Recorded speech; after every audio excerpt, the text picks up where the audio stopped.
Жалпы қазір соңғы кезде сіздің қатты жарып жатқан Терс Драйв, жаңа айтқан Терс Драйв деген ютубта көріп жүргендер бар шығар, сіздің әсіресе көрермендеріңіз жақсы біледі.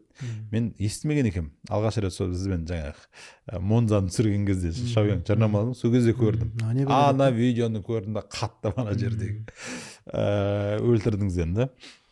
Бұл қайдан келді негізі? Терс Драйвтың идеясы. Ескі айдар ғой, оны 2014-15 жылдар ма, қашан? Жоқ. Иә, ол кезде жеке арнам болды ғой, мен Барыс автошоумен 17-те бастаған. Жеке арнам оған дейін болған, Олжас Опас деген. Иә, сол 15-16 жылдар түсіріп жүргем. Достарым көліктерін алып, Терс Драйв түсіріп жүргем. Машинаны жамандап берем. Иә, жамандашы алдық та. Иә, бұрыннан келе жатқан айдар, бірақ өте сирек түсіретін, жаңағы уақыттың болмағандықтан камера, проблема болды да менде. Жақсы камера табу, жаңағы камераны ұстап тұратын адам табу керек болды. Ешкім танымаймын ғой ол кезде. Ұзақ жалғасып келе жатқан айдар, соңғы кезде жақсылап қолға алып жатыр мен бұйыртса. Өзіңізге ұнайды? Просмотрлар өзіме ұнайды, бірақ несіме ұнайды? Еркіндікпен ұнайды. Анау бір мықты журналистикамен анайлықтың түйісетін жері ғой.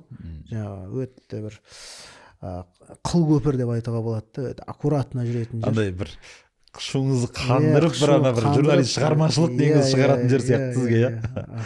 Ішіндегі ес алаңды сыртқа шығарып.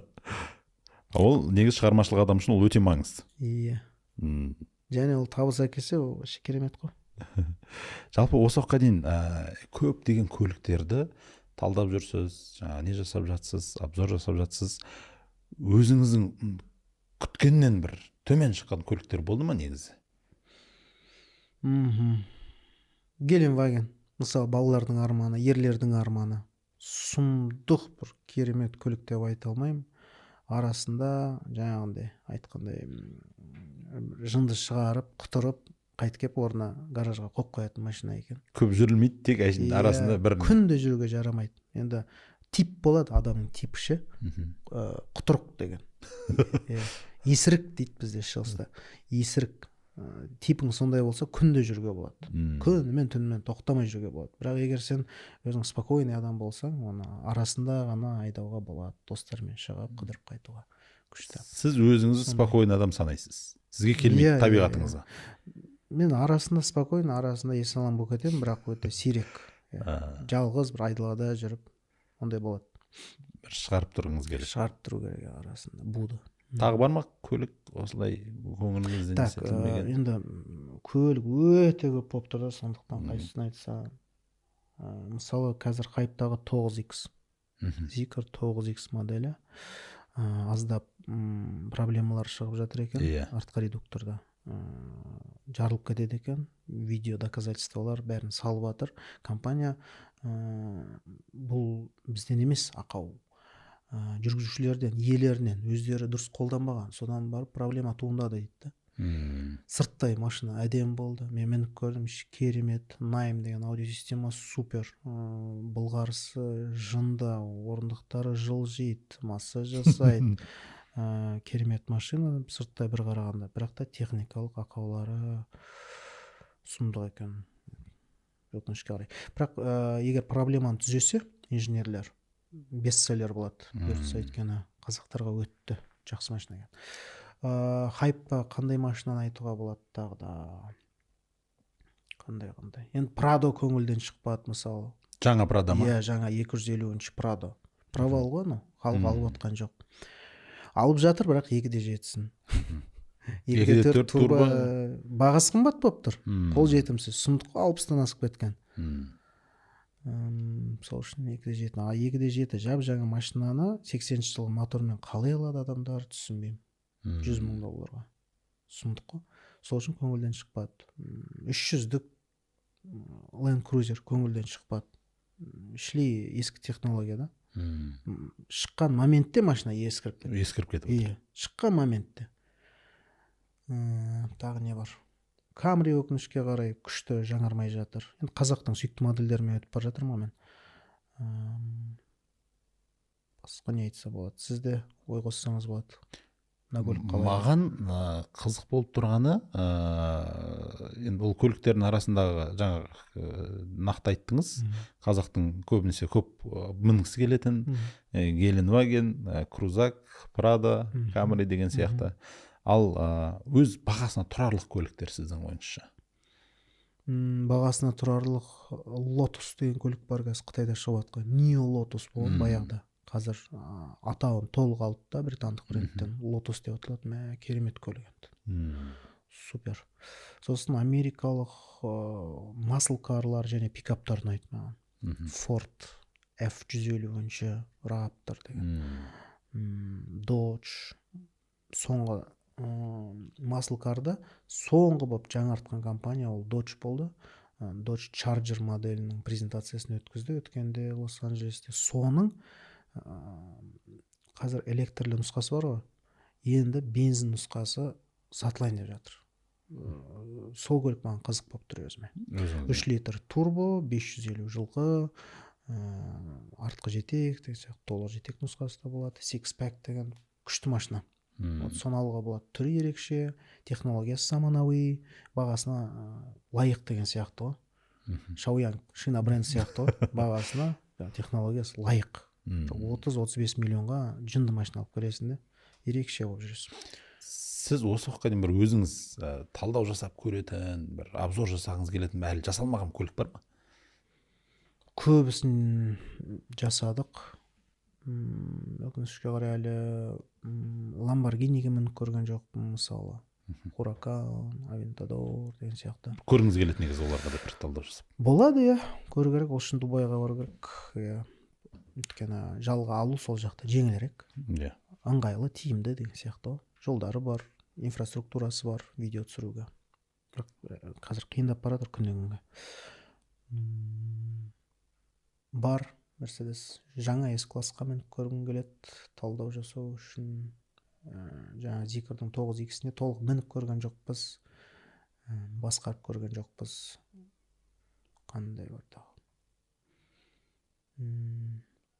Спорткарлар, гиперкарларды бір тізіп көру керек.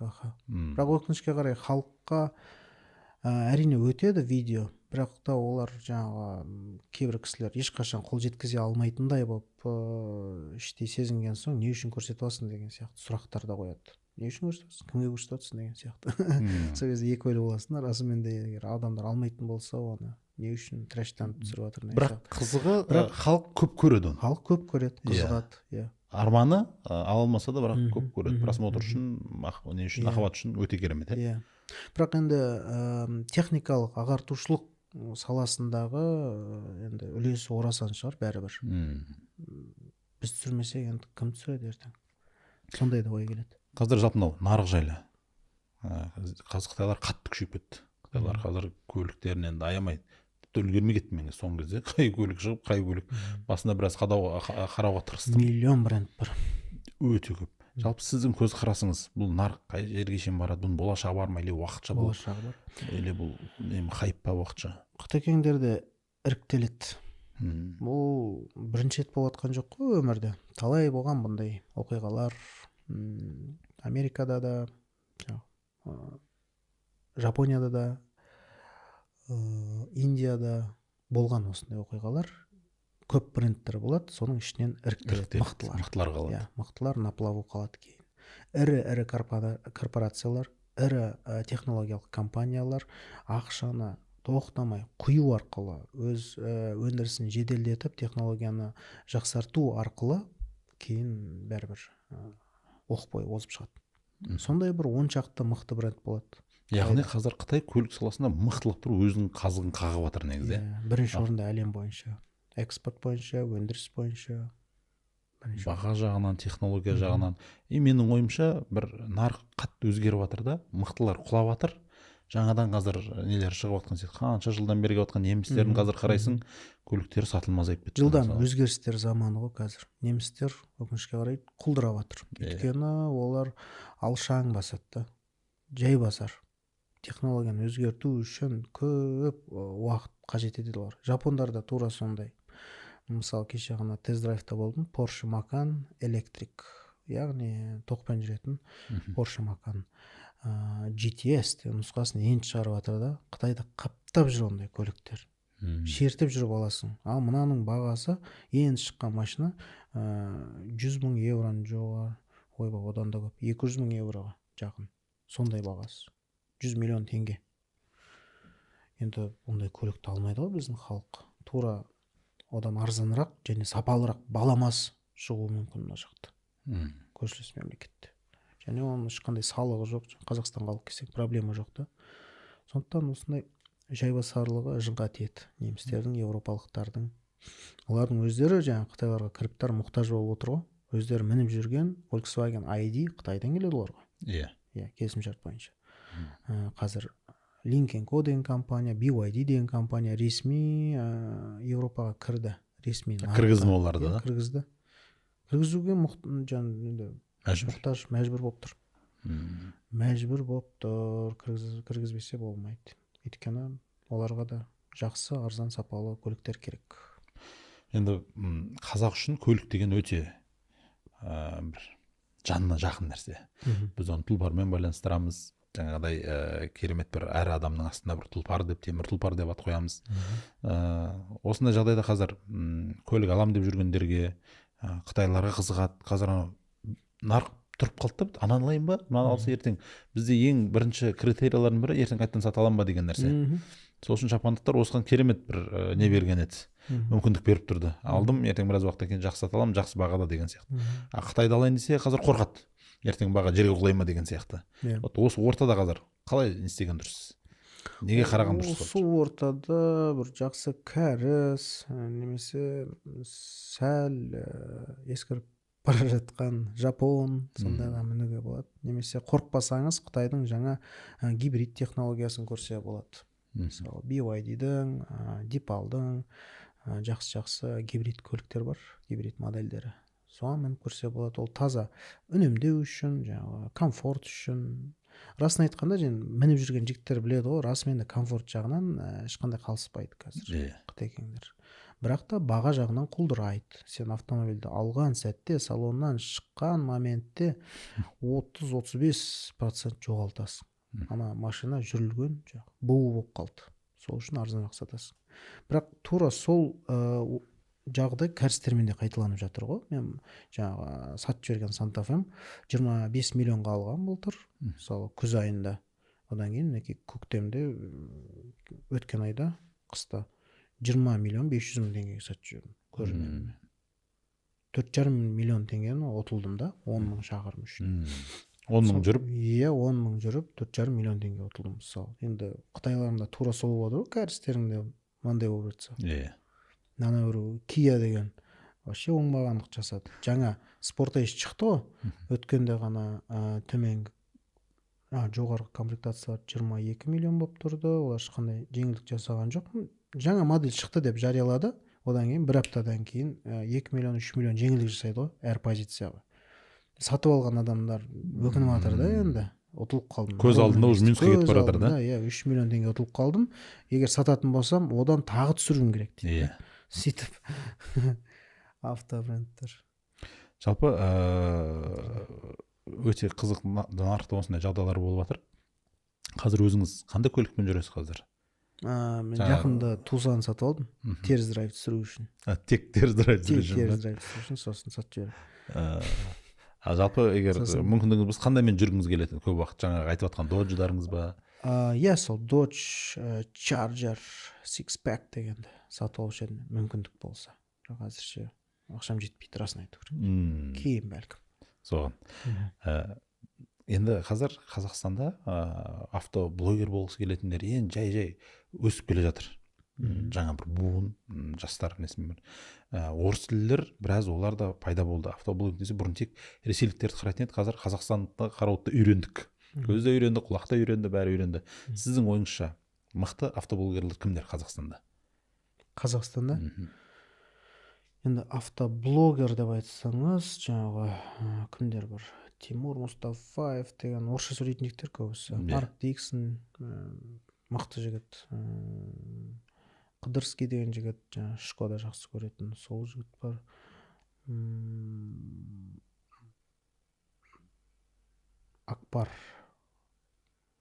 Акбар деген жігіт бар, кішкентай аудитория, бірақ өте қызық жасайды контентті. Рус Муканов, бәрі орысша сөйлейтін жігіттер, қазақша түсіріп жүрген неге адам бар. қазақ тілінде неге көбеймей жатыр автоблогерлар? Мен аздап үлес қосуға тырысып жатырмын. Жанында Нурик деген жігіт бар, Нұрлыбай жеңіс, өте білікті, мықты маман қылып өсіріп жатырмыз. Жанында жүріп сүрленіп жатыр, ысылып жатыр, мықты профессионал болып өсіп келе жатыр. Өзіме ғана жауап бере аламын, неге өсіріп жатырмыз. Тағы неге өзімен өзі шықпай жатқанын мен білмеймін, бәлкім қиын ба бұл білім сал? көзін таба алмай жатқан шығар бәлкім. Оңай емес бұл сала, техникалық білімі жақсы болу керек, оқу керек детальдарды. Мысалы сіздің қазір жаңа айтып жатсыз ғой, соңғы жылдары ғана кішкене табыс таба бастадым дейсіз. Осы жердегі басты рөл ол жеке бренд десек болады ғой. Жеке бренд десек болады. Яғни камераның алдына шығып сөйлеу, өзіңді көрсету, қысылмау мысалы да. Одан кейін өзіңмен жұмыс жасау, сөз саптаумен жұмыс жасау, кітап оқу, бәрі бар да.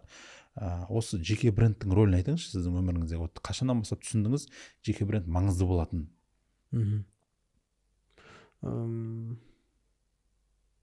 Бір 19-20 жылдар шығар. Өйткені колесада жұмыс істеп жүріп, коллегалардан сұрадым, мен осы кетіп қалсам қалай болады екен, өзім жеке брендке қатты жұмыс істеп ары қарай дамытсам қалай болады. Содан кейін олар жаны ашып айтты да, ондай бір іштарлықпен емес, сен қайда асығып бара жатсың дейді.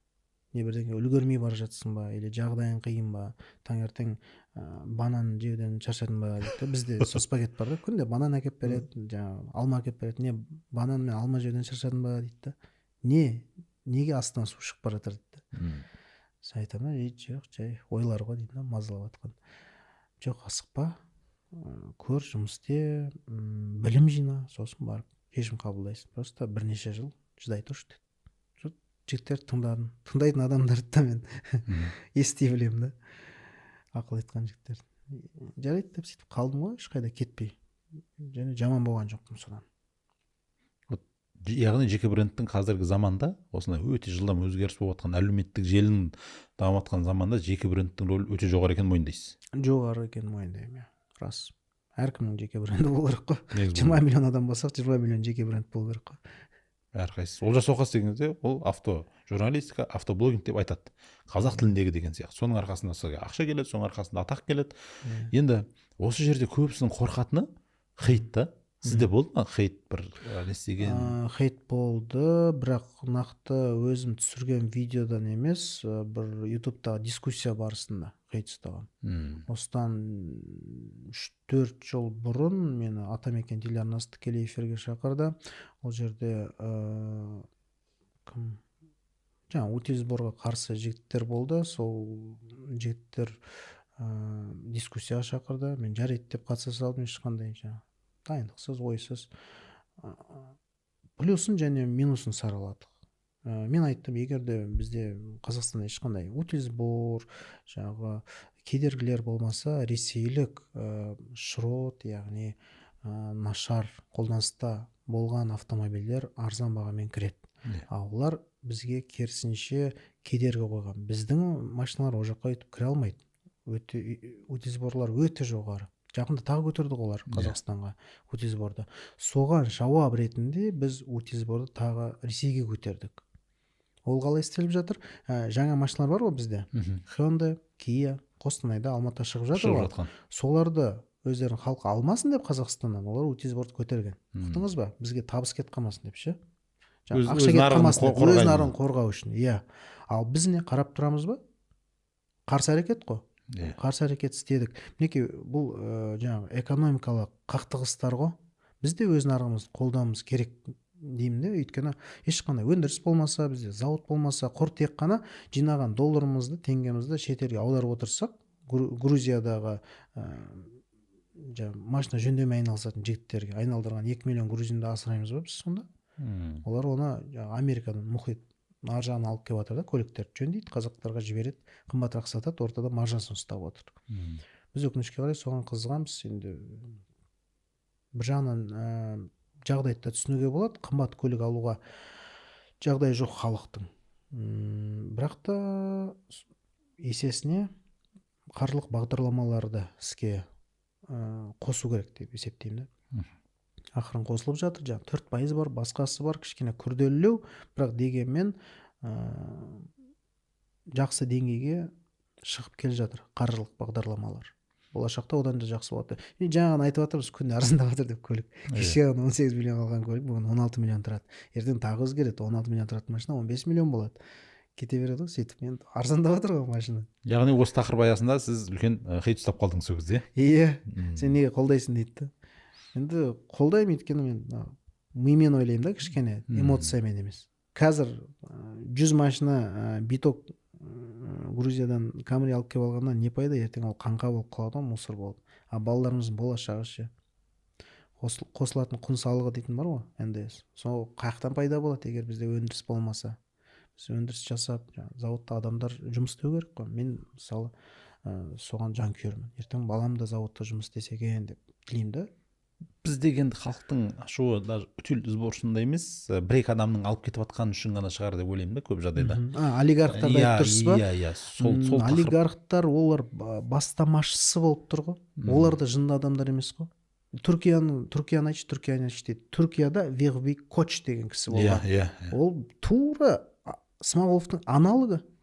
Тура сол бай ауқатты азамат, Fiat, Renault деген компаниялардың заводтарын құрып 70-80 жылдары ақырында Fiat құрастырды, Fiat Мұрат, анау, мынау деген сияқты өз машиналарын жасап, ақырында білесіздер қандай деңгейге жеткізді. Қазір Түркия Европаға ең ірі пирожковоз экспорттаушысы.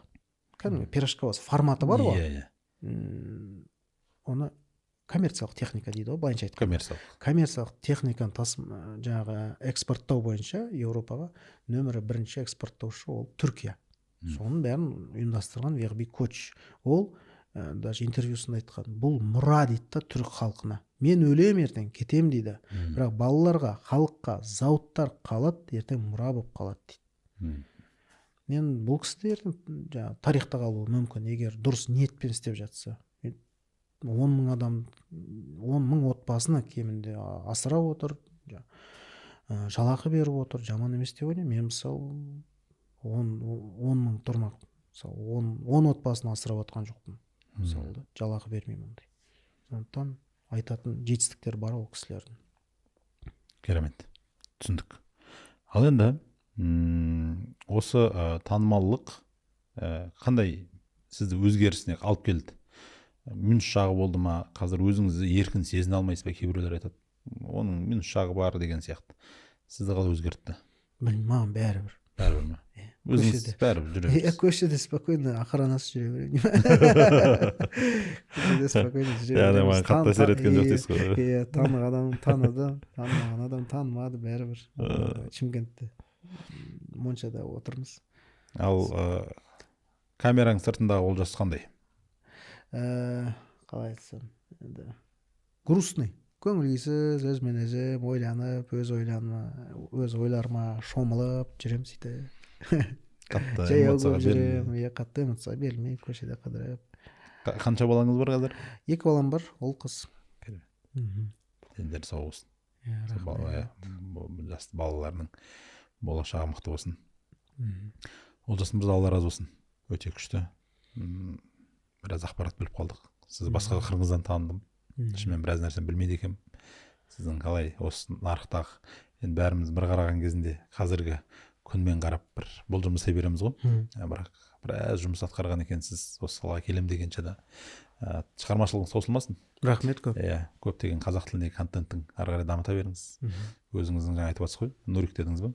Сол сияқты шәкірттеріңіз дайындай беріңіз. Алла қаласа қазақ тіліндегі сізден көп нәрсе үйреніп жатыр. Шынымен нарықтың қалыптасуына қатты әсер етіп жатсыз. Көрермендер де бүгін бір ләззат алды деген ойдамын. Олжас мырзаның өзім шынымен кайф алдым, шынымды айтайын. Көп рахмет. Сіздерге рахмет көп. Ісіміз алға баса берсін, Турван компаниясы жасасын, берсе алда үлкен белестер күтіп тұр.